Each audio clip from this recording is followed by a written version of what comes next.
welcome into the latest edition of the SAU Softball Coaches Show. I'm Daniel Gallegos, joined alongside head softball coach Corey Lyon. And Coach, regular season is almost over. Got one more weekend left. A very pivotal weekend for your ball club. 4 games against Southwestern Oklahoma.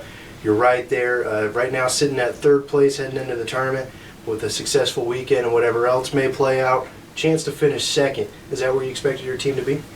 You know, I think if you would have told me at the beginning of the year that, we would have, Hannah for 11 starts this season, that we would lose, 15 home runs out of our lineup, 3/4 of the way through the season, I wouldn't have thought that we would be able to be where we're at. I think it's obviously a feather in the cap of the girls that we have, that they've been able to overcome every single adversity. I think it's, a tribute to Hannah that she's been able to deal with her injury and work through so that she's been able to contribute. And at the end of the day, you want to give yourself a chance. That's all you're asking for, is give yourself a chance. And I'm proud of the girls for the way that they've competed, the way that they've stayed together as a team to get us to this point where, we're right where we want to be, with an opportunity to go into postseason on a good note and to make a strong showing when we get to the conference tournament. Yesterday, literally minutes before you guys were getting ready to play Arkansas Pine Bluff, Division I school, in which you came away with a very impressive 9-4 win against them. But just minutes before that game started, we got some very good and I would say somewhat unexpected news, knowing that your Lady Millwrighter softball program in the first regional rankings for the Central Region enter in as the number 9 team. Top 8 make it. They separated into 2 4-team regional sites.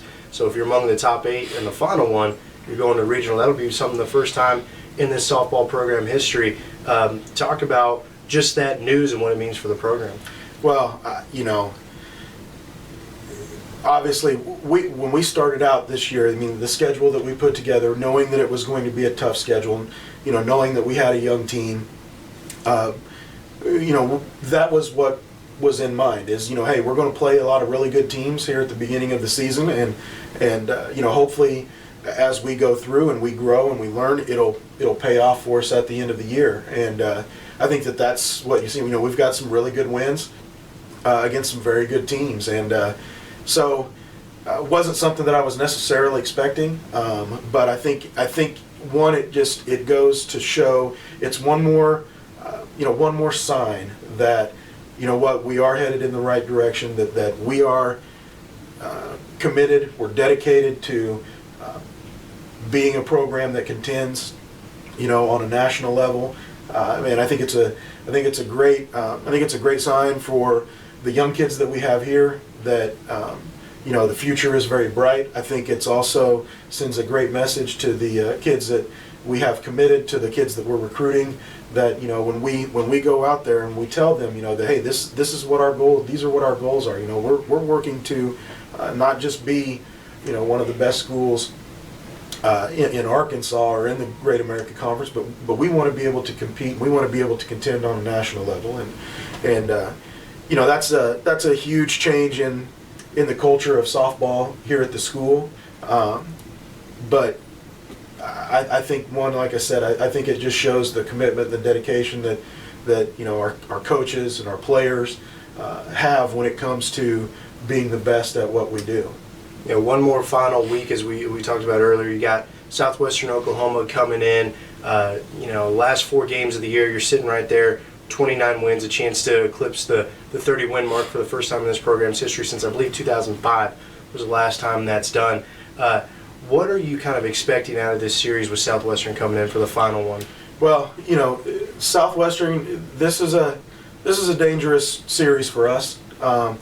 Southwestern comes in as a team with really nothing to lose. And sometimes those schools can be very scary. For us, it's one that I want to just see us play with a lot of energy. We kind of started last week on the road with the idea that, our postseason starts now, playing for seeding position and really just trying to acclimate the kids to those pressure situations. And So, we're treating it as if our postseason is underway, knowing that, hey, if we can win 4 games this weekend, there's a good chance that we can move up from the 3 to the 2 seed. And so, I expect to see a lot of energy out of our kids. I'm hoping to see, a great crowd. Senior weekend this weekend, would love to be able to send Taylor Clifton and Miranda Vest off, with 4 wins here this weekend, but we know it's going to be tough. That's the one thing that I've learned throughout this year. Nothing's been easy for us. We've pretty much had to earn everything that we've got, and so I think that that's one of the reasons why we've been able to get to this position. I've seen a pretty good focus this week. Talked about going to Pine Bluff yesterday, and in a spot where it would have been really easy to be flat and not play well. We came out and took the lead in the first inning and never looked back, and so I'm hoping that we can continue that tomorrow and ride that into Saturday.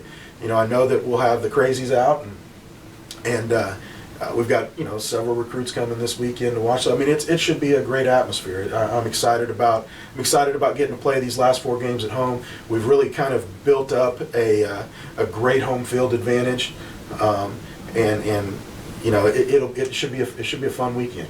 We appreciate it very much for your time. Again, that's head softball coach Corey Line, Lady Mule Rider softball team preparing for their final weekend of the regular season. It'll be a 4-game series against Southwestern Oklahoma that will start tomorrow, Friday afternoon at 1 p.m., and then with a doubleheader concluding that with another doubleheader on Saturday. Be sure to check MuleRiderAthletics.com for all the live links, live video, live stats, and then also the recaps after each of the doubleheaders. Coach, we appreciate it. Thanks, man.